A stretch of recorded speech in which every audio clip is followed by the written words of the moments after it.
n'était finalement pas une super idée de commencer l'enquête par la tour d'Argalion. Les oracles ont annoncé la prophétie un peu partout en terre de Fang, et quand nous sommes arrivés sur place, il y avait déjà plusieurs compagnies d'aventuriers qui y attendaient pour entrer dans le donjon. La CDD leur avait même attribué des numéros. Devant la tour se trouvait aussi le vieux Tulgar qui nous a dit que ça ne servait à rien de rester là.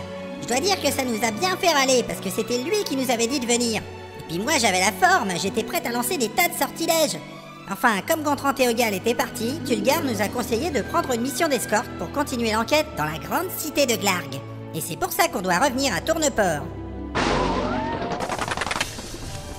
Bon bah voilà, on marche encore dans la forêt. Ah, pas la peine d'en rajouter. Oui, c'est vraiment pas la peine. Je te fais remarquer que toi, tu n'as pas été couvert d'insultes par un groupe de nains. Bah évidemment que non, c'est des nains. Pourquoi ils voudraient m'insulter? Ah bah si tu veux, je peux trouver plein de raisons. Moi aussi. Non, ça ira bien. On a déjà perdu assez de temps et j'en ai vraiment marre de toujours supporter vos disputes stériles. Ah. N'empêche, je suis pas une connasse qui sent le derrière de poney. Mais non.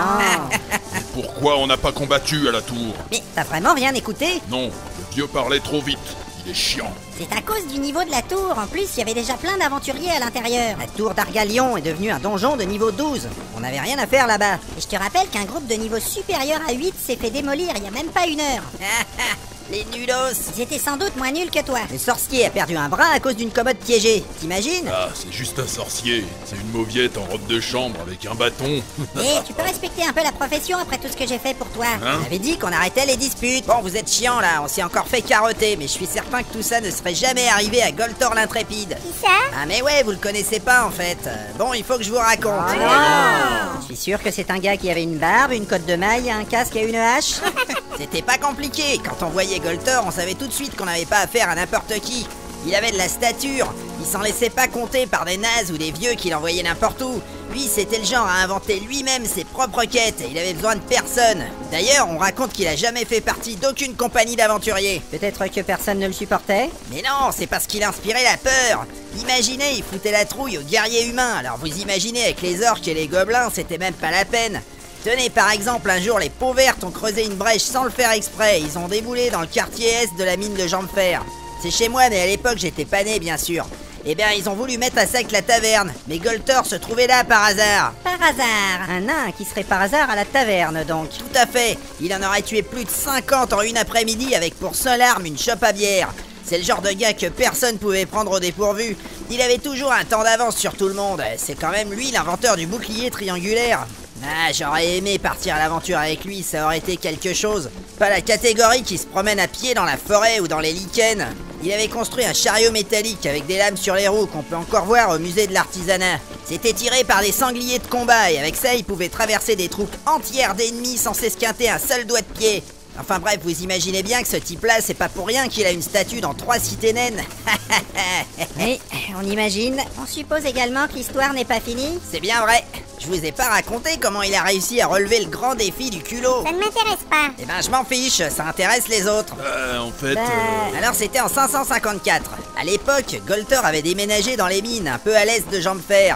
Il était en rogne avec le gérant du stock de minerais. Bon, mais ça c'est pas forcément intéressant. C'est vrai. Un puissant seigneur liche s'était éveillé d'un sommeil de 800 ans et avait décidé de renouer avec les vieilles traditions de son époque. Eh ben. Il empalait les gens autour de son château et récoltait leur sang avec lequel il faisait de la sorcellerie et levait une armée pour conquérir le monde et empaler encore plus de gens. Chacun ses loisirs. Ça consiste en quoi, empaler les gens? Eh bien, C'est un genre de rituel pas très sympa.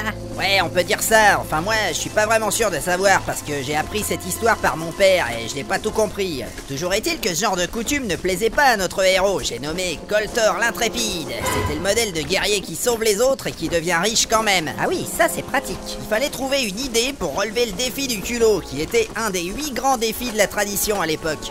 Alors il a parié avec ses potes à la taverne qu'il irait écrire tapette sur le bouclier du seigneur liche Razmor Wushrog. C'était le méchant dont j'ai déjà parlé. Mais en quoi est-ce que c'était supposé régler le problème de l'empalement? Effectivement, se faire torturer par un seigneur liche, avec ou sans graffiti au bouclier, ça donne toujours le même résultat. Bah disons qu'à l'époque, il pensait que Razmor allait mourir de honte, parce que chez les nains, c'est ce qui arrive quand quelqu'un se fait gribouiller son bouclier. C'est un genre de tabouret. Un tabou? Ouais, un truc comme ça. Et si je crois deviner, en fait, il n'est pas mort de honte. Bah non, en plus il était déjà mort, c'était une liche. Mais ça non plus, personne ne le savait. Ah, tiens. C'est après que les humains sont venus expliquer que les liches c'était des sorciers morts-vivants. Enfin, ça n'enlève pas grand-chose à l'exploit. Parce qu'il a réussi. Évidemment, c'était Goltor. Il est entré dans le château à l'aube avec un petit pot de peinture et il est ressorti en courant quelques heures plus tard. Il était poursuivi par plusieurs squelettes et le seigneur Lich qui portait son bouclier sur lequel on pouvait lire le graffiti à la peinture rouge. Il y avait plusieurs témoins. Ils ont réussi à les semer parce que les squelettes ça court pas vite. Ensuite, on a fait un grand banquet dans les mines de l'Est et tout le monde a félicité Goltor et c'est clair que personne d'autre n'aurait pu réussir. C'était une grande fête dans l'histoire des nains. Et ça reste une date prestigieuse dans la lutte contre les forces du mal. Mais... Sauf qu'ils n'ont pas sauvé les gens. Ouais bon, de ce côté-là, c'est vrai que c'était pas forcément terrible. Razmor a profité de sa sortie pour mettre à sac 3 villages, mais finalement, il a été stoppé par les magiciens humains. Enfin, ça c'est pas très intéressant. Et puis j'ai pas appris la suite de l'histoire. C'est toujours pareil, les histoires de nains. Ils font les malins, mais au bout du compte, il ne se passe Je rien. t'emmerde, je te fais remarquer que ta dernière histoire elfique pourrie parlait d'un gars qui fabriquait des peignes. Les peignes étaient magiques. C'était nul quand même. C'est vrai que c'était pourri. Ouais. Enfin, après tout ça, faudra pas vous plaindre que les humains ne s'intéressent pas aux autres cultures.